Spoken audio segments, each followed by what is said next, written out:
Seminggu ini kita sedang menyaksikan bentuk kekerasan yang diperlihatkan oleh keluarga dari pejabat negara,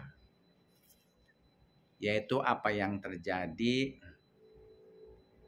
di Palembang, Sumatera Selatan. Seorang dokter sedang praktek koas di salah satu rumah sakit umum daerah di Palembang, Sumatera Selatan.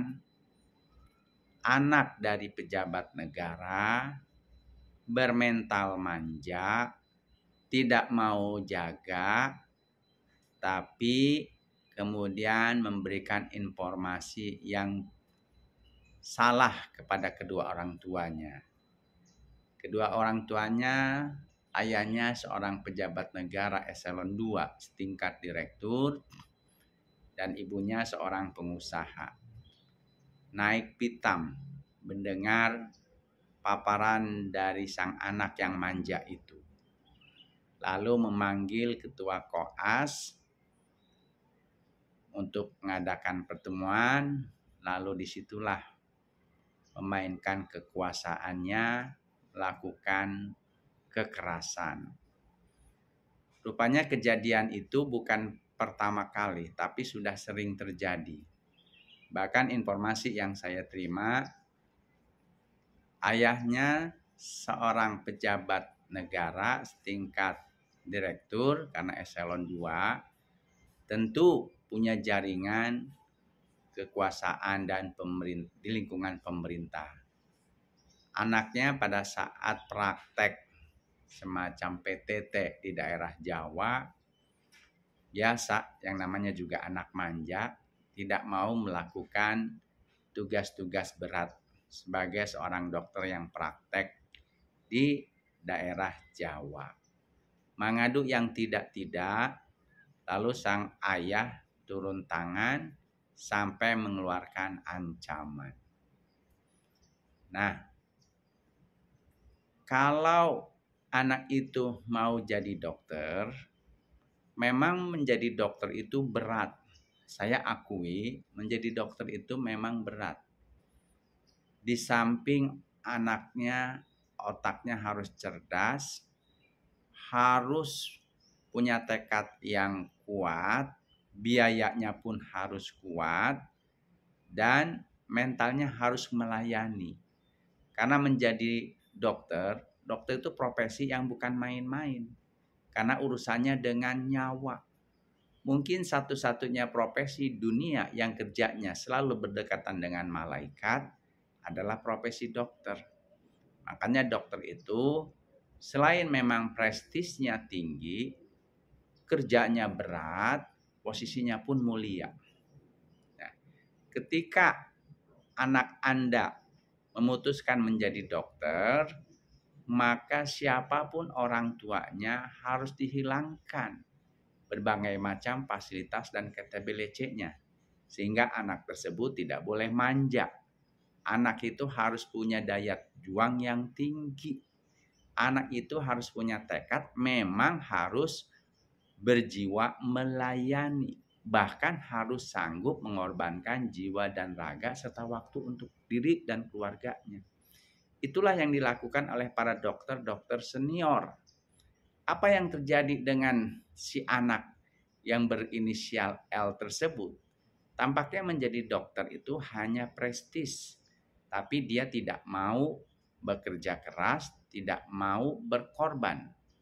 Padahal dengan jadwal koas, dengan dia praktek di rumah sakit, di jadwal di waktu-waktu tertentu, ini latihan dia, memperkaya dia untuk mengenal berbagai macam, satu, karakter manusia, kedua, bagaimana menangani pasien, ketiga juga bagaimana mengobati, dan keempat juga nanti pun ketika dia sudah lulus dan benar-benar praktek menjadi dokter, termasuk dokter spesialis, apalagi dokter spesialis kebidanan ya, obgyn.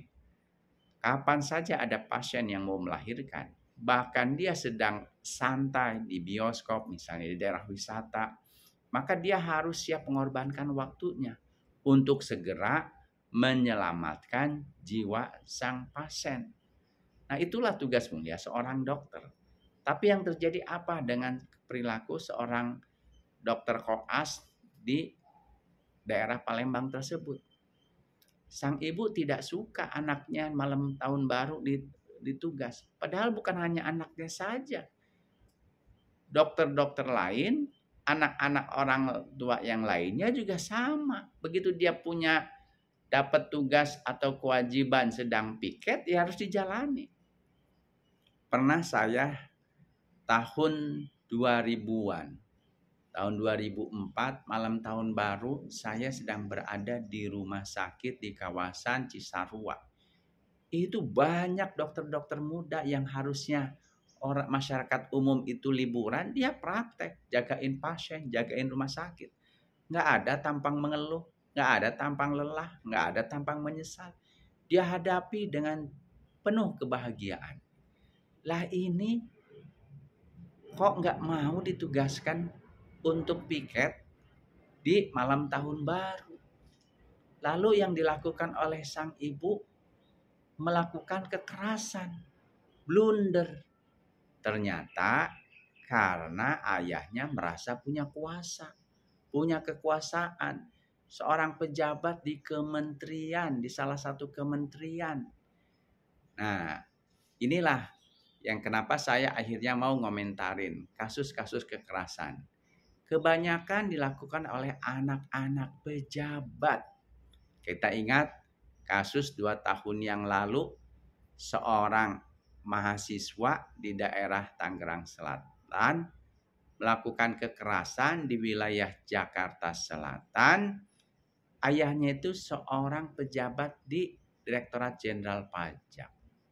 Dengan seenaknya dia melakukan kekerasan terhadap anak yang usianya di bawah dia. Sehingga anaknya sampai koma, si korban sampai koma, dirawat di rumah sakit berbulan-bulan. Ya. Kemudian ada anak seorang pamen polisi di wilayah Sumatera Utara juga melakukan tindak kekerasan terhadap kawannya. Dan sebelum kasus itu diangkat oleh netizen, si anak itu tidak ada perasaan bersalah. Senyum-senyum melakukan kekerasan, bahkan didukung oleh orang tuanya. Lalu yang sebelum kejadian terakhir, kejadian yang terjadi di wilayah Surabaya, Jawa Timur. Anak yang sekarang ayahnya sudah mantan anggota DPR RI. Dengan seenaknya melakukan pembunuhan, menggilas pasangan kumpul keboknya, ya, dan tidak ada perasaan bersalah, tidak ada perasaan menyesal. Kalau menurut analisa saya, kenapa sang anak melakukan tindakan kekerasan dan bangga dengan tindakan kekerasan tersebut? Karena faktor orang tuanya, merasa orang tuanya adalah pejabat tinggi negara yang punya banyak harta. Selain itu juga, dia merasa sudah bisa membeli hukum. Banyak kejadian-kejadian anak pejabat negara bertindak sewenang-wenang karena mereka merasa aparat penegak hukum sudah mereka beli. Sehingga apapun yang mereka lakukan, mereka akan terbebas dari kasus, dari jeratan hukum. Contoh yang terjadi dengan kasus anak pejabat Dirjen Pajak. Ya. Setelah melakukan pemukulan, lakukan kekerasan, sehingga korbannya itu koma, dia bukan minta maaf, tidak ada perasaan menyesal. Bahkan kasusnya sempat ditutup-tutupi oleh aparat penegak hukum. Bahkan asuransi dari si korban itu oleh aparat penegak hukum ditutup. Bukan ditutup untuk mengcover, bukan. Menurut perusahaan asuransinya itu dianggap tidak berlaku karena atas permintaan dari oknum aparat penegak hukum. ini terlihat sekali bahwa memang si anak merasa dia melakukan kekerasan tersebut karena merasa sudah bisa membeli oknum aparat penegak hukum tersebut. Memang pada awalnya oknum penegak hukum tersebut tidak buru-buru menjerat si pelaku, bahkan terkesan melindungi.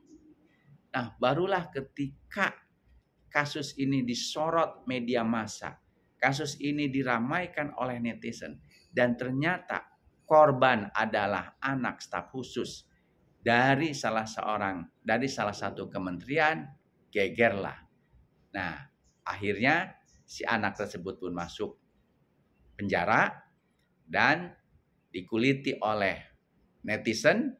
Ternyata sang ayah adalah pejabat di Direktorat Jenderal Pajak yang tidak bersih, yang korup. Bahkan akhirnya dia mengundurkan diri, ditangkaplah sama aparat penegak hukum. Sementara oknum-oknum aparat penegak hukum karena sudah diekspos media massa dan sudah diangkat oleh netizen di berbagai media sosial, tidak berkutik lagi. Itu yang pertama. Yang kedua juga kasus yang terjadi di Medan, Sumatera Utara. Ya. Setelah diangkat oleh media massa, dikuliti oleh netizen, di blow up di media sosial, ternyata paman si korban juga sama-sama perwira tinggi lembaga penegakan hukum tersebut. Nah, sehingga mengadakan perlawanan lah. Nah, akhirnya sang ayah pun diusut, diberhentikan. Setelah diselidiki, sang ayah bukan hanya perwira dari aparat penegak, dari lembaga penegak hukum, tapi main berbisnis, bisnis yang melanggar hukum. Bayangkan, aparat penegak hukum yang harusnya menegakkan hukum ini bermain di lahan-lahan yang melanggar hukum. Nah, kemudian kasus yang terjadi di Surabaya, Jawa Timur. Ya, kenapa si anak yang berusia di atas 30 tahun ini tersebut itu berani melakukan perbuatan-perbuatan kotor, bahkan membunuh, menggiling dari korban yang mantan pasangan kumpul keboknya. Karena dia merasa bisa membeli aparat penegak hukum, oknum aparat penegak hukum.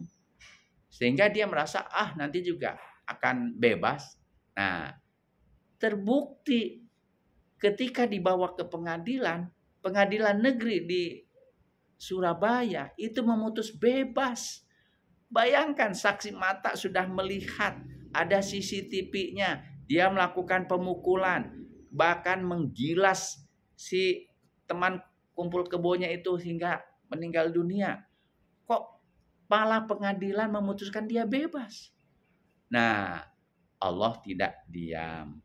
Allah Maha Kuasa. Lalu untungnya aparat kejaksaan mencurigai dan kemudian melakukan operasi tangkap tangan. Oknum hakim yang memutus bebas tersebut terbukti tangkap tangan menerima sogokan sekian miliar. Tapi lagi-lagi aneh, ketika banding dan kasasi, si pelaku hanya diputuskan hukuman 5 tahun penjara dari pengadilan tingginya. Padahal dia udah jelas-jelas banyak saksinya, ada rekamannya, lakukan pembunuhan, menghilangkan nyawa. Harus yang minimal 15 tahun penjara. Itu. Dan ketika si keluarga korban mengangkat kasasi ke Mahkamah Agung, ada satu hakim agung yang memutuskan dia tidak bersalah dan harus dibebaskan. Untung masih ada 2 hakim agung lagi yang masih punya hati nurani. Belum reda kasus di Jawa Timur, sekarang ada lagi. Ada seorang dokter koas yang tidak menerima penugasan untuk piket di malam tahun baru, ngadu ke orang tuanya macem-macem, lalu sang ibu membawa bodyguard, memanggil ketua koas, lalu melakukan pemukulan. Sang ibu mengaku dia sarjana hukum. Loh, kalau sarjana hukum menggunakan ilmunya dengan baik, harusnya tidak melakukan perbuatan-perbuatan yang melanggar hukum. Ini logikanya kemana? Jangan-jangan ijazahnya pun boleh beli. Karena sekarang banyak perguruan tinggi abal-abal. Kuliah cukup sebulan sekali, selebihnya tugas-tugasnya dikerjakan oleh asisten, ya, dapat ijazah. Kalau dia betul-betul kuliah, ngerti masalah hukum, kalau dia sarjana hukum, harusnya justru menjadi bagian dari aparat penegakan hukum, bukan menjadi orang yang melanggar hukum. Sang ibu seorang pengusaha, sementara sang ayah setelah dikuliti oleh netizen, lagi-lagi pejabat tinggi negara di salah satu kementerian, levelnya eselon 2, setingkat direktur. Nah, ini mungkin seiring berbanding lurus antara jabatannya dengan harta yang dia miliki dan apa yang diempankan, yang dimakankan oleh anaknya. Makanya kalau kebanyakan makan uang haram, ya begitu. Kalau anak disuapin dengan uang haram, kelakuannya jadi bejat. Seperti itu. Lagian pula si anak mau jadi dokter tapi tidak mau jaga, tidak mau praktek. Sekarang masih dalam masa pendidikan aja nggak mau tugas, nggak mau piket. Bayangkan kalau nanti dia sudah menjadi dokter, sudah praktek, mungkin malam-malam tertentu, hari-hari tertentu, atau dalam kondisi darurat dia tidak mau melayani pasien. Ya, padahal seperti yang saya bilang tadi, menjadi dokter itu tugas mulia, tugas prestis. Bukan hanya dituntut kemauan otak yang hebat, dituntut oleh kemampuan ekonomi yang bagus, tapi jiwa sosial yang tinggi. Nah, anak semacam ini rasanya nggak cocok untuk menjadi dokter. Dan rasanya harusnya pihak Fakultas Kedokteran Universitas Sriwijaya memikirkan ke depan. Kalau dia jadi dokter bagaimana? Yakin saya akan membahayakan pasiennya. Karena itu ya lebih baik sang anak mengundurkan diri atau Fakultas Kedokteran mendeokannya. Ambil aja jurusan atau program studi yang lain yang bisa enak-enak, ya, yang tidak harus malam tahun baru, malam lebaran, hari liburan itu harus jaga di rumah sakit seperti itu. Nah, sebaliknya sang ayah juga saya curiga kalau dia benar-benar bekerja mengandalkan gaji dan tunjangannya, rasanya tidak sekaya itu. Konon kabarnya juga punya banyak rumah, bukan hanya di daerah Palembang, bukan hanya di daerah Kalimantan, di Jakarta pun dia punya rumah. Nah, jadi banyak anak-anak yang berulah, bahkan mengancam keselamatan nyawa manusia. Bukan hanya mengancam, sudah merenggut nyawa orang lain. Itu orang tuanya pejabat tinggi negara dan tidak bersih.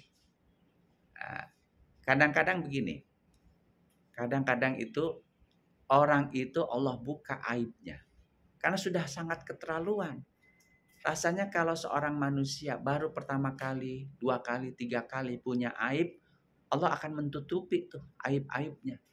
Tapi karena sudah terlalu sering melakukan perbuatan-perbuatan dosa, aibnya terlalu banyak, malaikat juga bosan nutupnya, dibongkar saja. Nah, persislah saya pikir seperti kasus ini. Nah, yang lainnya lagi adalah gini, kawan-kawan, kebanyakan anak-anak pejabat tinggi negara itu melakukan tindakan kekerasan, bahkan sampai bisa mengambil nyawa orang, karena mereka merasa punya uang, punya kuasa, sehingga bisa membeli hukum, sehingga bisa membeli oknum aparat penegak hukum. Nah, karena itu Saya mohon kepada aparat penegak hukum, tolonglah tegakkan hukum itu dengan seadil-adilnya, seobjektif-objektifnya. Ya, jangan karena uang mereka yang salah akhirnya dibenarkan, yang benar akhirnya disalahkan. Stoplah, stop penegakan hukum yang tidak adil. Stoplah perilaku korup yang dilakukan oleh aparat penegak hukum. Masyarakat, rakyat seperti saya membutuhkan rasanya penegakan hukum yang adil, yang benar-benar adil. Siapapun yang salah, mau anak pejabat tinggi negara, anak pengusaha besar, bahkan anak presiden sekalipun, termasuk anak rakyat kecil pun kalau memang bersalah, ya dihukum.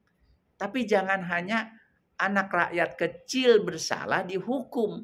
Giliran anak pejabat tinggi negara bersalah, bebas. Ya. Nah, ini yang membuat muak dan benci rakyat. Termasuk saya. Rasanya melihat pelanggaran-pelanggaran hukum yang dilakukan kalangan pengusaha tinggi, kalangan pengusaha besar, kalangan pejabat tinggi negara itu. Mereka bebas dari cengkraman hukum walaupun mereka telah melakukan perbuatan yang menghilangkan nyawa orang. Sementara giliran rakyat kecil, waduh, langsung dihukum. Muak kita rasanya. Stoplah. Stop perbuatan-perbuatan yang melanggar hukum, perbuatan-perbuatan atau penindakan-penindakan hukum yang pandang bulu, yang berat sebelah, yang hanya berpihak kepada penguasa dan uang. Jangan biarkan rakyat lama-lama muak dan akhirnya mengambil caranya sendiri. Stop. Kalau ingin negara ini tertib, negara ini damai, negara ini sejahtera, negara ini maju, kuncinya di aparat penegak hukum. Stop penegakan hukum yang tidak adil. Stop penegakan hukum yang pilih kasih. Ayo mulai dari sekarang, siapapun yang bersalah, tegakkan itu hukum. Jatuhkan itu hukum setinggi-tingginya. Siapapun dia, termasuk rakyat kecil pun kalau dia tidak bersalah, bebaskan. Ya, bapak-bapak, ibu-ibu aparat penegak hukum, ingatlah, kehidupan di dunia ini sementara. Masa jayanya Anda sebagai penegak hukum juga gak lama. Usia 70 tahun Anda pensiun. Kalau Anda melakukan perbuatan-perbuatan yang justru melanggar hukum, membebaskan pelaku pelanggaran hukum karena faktor uang, karena faktor kuasa, karena faktor jabatan, ingat Allah akan memberikan balasan. Kalau tidak di dunia ya di akhirat. Nah, khusus kasus yang terjadi di Palembang, masyarakat ini sedang menunggu tindakan yang dilakukan seadil-adilnya, baik oleh Fakultas Kedokteran Universitas Sriwijaya, KPK, dan juga pihak kepolisian. Nah, tentu semua berharap yang dijatuhi hukuman bukan hanya bodyguard atau supirnya. Karena supir atau bodyguard tidak akan datang ke KP tersebut kalau tidak diminta oleh sang majikan. Itu. Maka kalau pelaku pemukulan itu nanti dijatuhi hukuman 5 tahun penjara, itu kan ada sebabnya. Sebabnya karena majikan, ibu dari si anak itu yang menyuruh sang supir atau Mr. D itu yang melakukan pemukulan. Jadi tolong Pak Polisi, Pak Hakim, seret itu sang ibu juga. Ya, seret sang ibu dan seret sang anaknya. Karena tidak ada asap kalau tidak ada api. Jadi tidak mungkin seorang supir melakukan pemukulan kalau tidak disuruh oleh sang ibu. Ya kan? Sang ibu tidak akan memanggil ketua koas kalau tidak mendapatkan bisikan-bisikan negatif dari sang anak. Nah, karena itu buat Fakultas Kedokteran Universitas Sriwijaya, silahkan koreksi lagi, introspeksi lagi. Apakah pantas sang anak tersebut nanti menjadi dokter? Dari sekarang saja, yang masanya masih masa berjuang, dia tidak mau piket. Bahkan informasi-informasi yang berseliweran di media sosial, itu sang anak pada saat piket pun, itu sering kali bolos. Sekiranya dia jaga, karena kuasa orang tuanya, dia tidur di ruang VVIP. Itu. Jadi silahkan koreksi lagi, evaluasi lagi. Menurut saya, sang anak tidak akan dapat melayani masyarakat dengan tugasnya sebagai dokter. Dia cocoknya sudahlah, jadi pengusaha sajalah. Atau ya menekuni profesi yang happy-happy lah. Jangan yang susah-susah. Jadi dokter memang prestisnya tinggi. Ya, sangat terhormat. Di Amerika juga 2 profesi yang terkenal dan sangat dihormati, lawyer dan dokter. Ya, tapi bukan hanya prestis menjadi dokter, itu juga harus dituntut punya kemampuan intelektualitas yang tinggi. Di Indonesia bukan hanya intelektualitas yang tinggi, duitnya pun harus banyak. Dan dia harus punya jiwa sosial yang tinggi. Karena pengorbanannya sangat berat menjadi dokter itu. Makanya hormat saya buat para dokter yang orangnya cerdas, tetap humble, dan mau melayani rakyat. Nah, ulah sang anak dan sang ibu itu tidak akan terjadi kalau sang suami hanya rakyat biasa. Benar kan? Netizen sudah menguliti. Ternyata sang suami itu adalah seorang pejabat di salah satu kementerian dengan jabatan setingkat direktur eselon 2. Di laporan harta kekayaan negara ada 9 miliar. Sepengetahuan saya, pejabat-pejabat negara itu banyak melakukan kebohongan dalam menyampaikan laporan harta kekayaan penyelenggara negara. Banyak rumah-rumah, deposito, ya, perusahaan yang miliknya hasil korupsi, hasil sumbangan pihak lain yang ada kaitannya dengan jabatan, itu tidak dilaporkan. Karena nanti kalau dilaporkan itu menjadi temuan dan tentu saja itu akan bermasalah.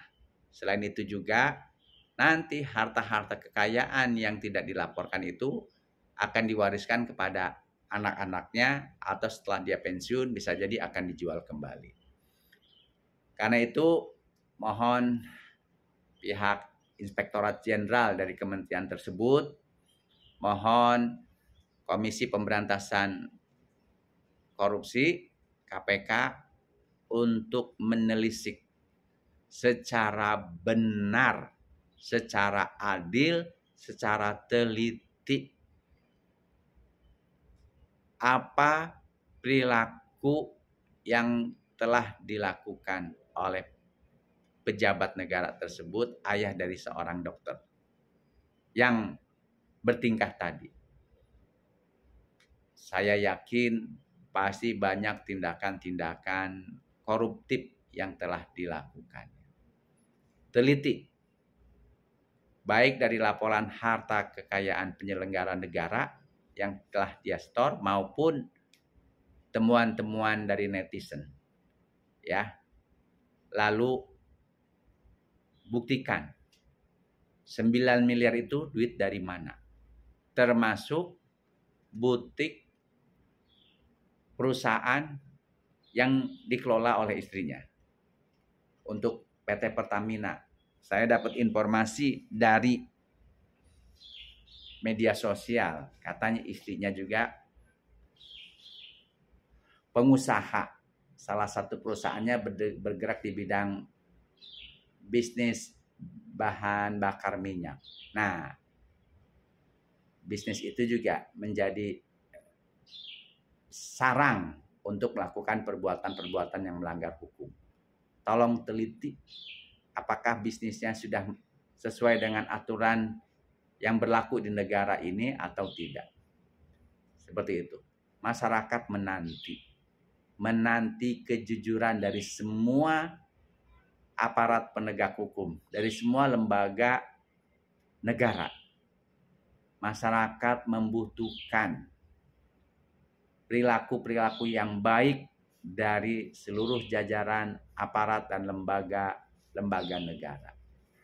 Masyarakat, khususnya rakyat seperti saya, muak dengan berbagai macam pelanggaran-pelanggaran, abuse of power, penyalahgunaan kekuasaan yang menghasilkan uang tidak halal dan menghasilkan perbuatan-perbuatan yang banyak melanggar hukum. Buat kawan-kawan yang saat ini menjadi pejabat negara, baik yang telah melakukan pelanggaran hukum tapi belum terekspos, belum dibuka aibnya oleh Allah, maupun yang tidak melakukan pelanggaran hukum. Buat kawan-kawan yang saat ini sedang menjadi pejabat negara, bersyukur dan teruslah Anda berada di jalan Allah untuk tidak menyalahgunakan kekuasaan. Buat kawan-kawan pejabat negara yang telah melakukan perbuatan melanggar hukum dengan memperkaya diri dan melakukan penyalahgunaan tapi belum diungkap, belum dibuka aibnya oleh Allah Subhanahu wa taala, belum terungkap oleh netizen, bersyukurlah dan segeralah taubat. Buat kawan-kawan pejabat negara, siapapun Anda, harusnya Anda sadar, harta kekayaan yang Anda miliki itu bukan harta karun, ya, tapi itu uang rakyat, baik dari gaji, tunjangan, fasilitas dan lain sebagainya. Itu adalah uang rakyat. Dari mana? Dari negara ngambil dari rakyat, dari berbagai macam pajak, kemudian juga dari hutang negara, dari jual kekayaan alam. Hutang negara setiap tahun sampai ratusan triliun, itu yang bayar siapa? Rakyat yang bayar. Jadi harusnya ketika Anda menjadi pejabat negara, Anda bukan jadi sewenang-wenang, Anda bukan jadi semena-mena, Anda bukan jadi berbuat zolim kepada rakyat. Harusnya Anda menjadi pelindung rakyat. Harusnya Anda, anak istri Anda itu memberikan contoh yang baik kepada masyarakat. Ya, ingat, buat teman-teman yang saat ini sedang mendapatkan posisi enak, mulai dari eselon 3, eselon 2, eselon 1, ingat, segala macam uang, gaji, fasilitas, tunjangan yang Anda peroleh itu uang dari rakyat. Uang rakyat. Ya, karena itu Anda harus bersikap baik kepada rakyat. Anda harus memberikan contoh yang baik kepada rakyat. Anda harus melindungi rakyat. Bukan sewenang-wenang, bukan semena-mena. Bahkan dengan sombongnya Anda menggunakan kekuasaan untuk menyakiti hati rakyat. Ya, itu saja. Semuanya ada hikmahnya. Nah, buat kawan-kawan, pada saat aparat penegak hukum sering hilap, sering lupa, sehingga tidak menegakkan hukum secara proporsional, secara baik dan objektif, dan menjadi hilap karena godaan uang, akhirnya lebih banyak membela orang-orang yang salah tapi beruang banyak. Dan apabila DPR belum bisa menjadi tempat curhatan kita, alhamdulillah sekarang kita punya media sosial. Ayo ungkap segala kebobrokan pejabat-pejabat negara, pengusaha-pengusaha besar yang sering menyalahgunakan kekuasaan, sering menyalahgunakan uang untuk melanggar hukum dan menyakiti rakyat. Gunakan handphone kita, gunakan kamera handphone kita, gunakan rekaman handphone kita untuk merekam segala macam perbuatan-perbuatan yang melanggar hukum, perbuatan-perbuatan yang menyakiti rakyat, lalu kita kirimkan kepada pimpinan negara kita, termasuk pimpinan kepolisian, pimpinan kejaksaan, ketua Mahkamah Agung, supaya oknum-oknum pejabat negara, oknum pengusaha besar yang melanggar hukum, yang menyakiti hati rakyat, bisa benar-benar ditindak, dihukum sesuai dengan hukum dan peraturan negara yang sesuai dengan hukum dan peraturan negara yang berlaku. Mari tegakkan hukum, mari lindungi masyarakat yang tidak bersalah. Jangan biarkan kejoliman terus merajalela. Jangan biarkan penyalahgunaan kekuasaan yang dilakukan oleh orang-orang durjana yang sedang berkuasa saat ini terus terjadi. Yuk sebisa mungkin kita tegakkan hukum dan keadilan. Fastabiqul khairat, berlomba dalam menegakkan kebenaran dan keadilan.